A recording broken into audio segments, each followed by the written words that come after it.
எவ்வளவு தண்ணி வருதோ அதே தண்ணி இங்கேயே வரும். அதனாலதான் அஸ்மான் டேம் உண்டாக்குறாங்க. அது ஒரு 23 வருஷம் 24 வருஷமா பெண்டிங்ல இருக்கு. அங்க ஒரு 1500 ஏக்கர் 15 வில்லேஜ் வந்துட்டு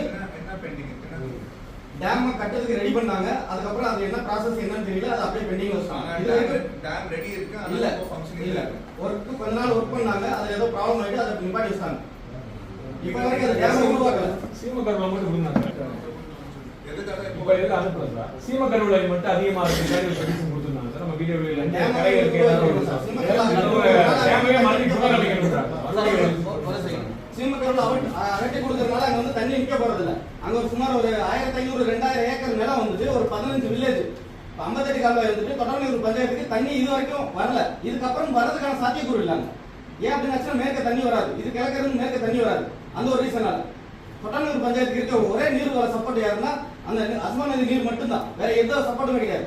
இதே 2003-4 காலகட்டங்கள்ல 3 லைலாண்ட் லாரியில ஒரு லைலாண்ட் லாண்டிக்கு 1500 மூட வரைக்கும் கத்திரிக்காய் மூட வரைக்கும் இருந்த ஊர் இருக்கு. 20 ஆண்டுகள் இருந்து இப்படிதான் பெண்டிங் இருக்கு. இப்படியே பெண்டிங்ல இருக்கு. 2003-4 ஆரம்பிக்கப்பட்டது. ஒரு 23-24 வருஷம் பெண்டிங்ல இருக்கு.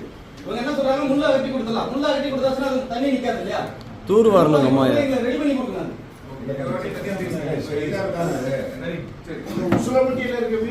நம்ம ஒரு மறுபடியும் ஒரு ப்ரொபோசல் அனுப்பி கவர்மெண்ட்ல ஃபண்ட் வாங்கிட்டா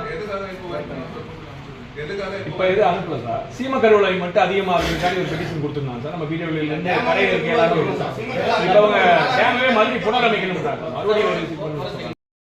ரெடி பண்ணி கொடுக்குறாங்க.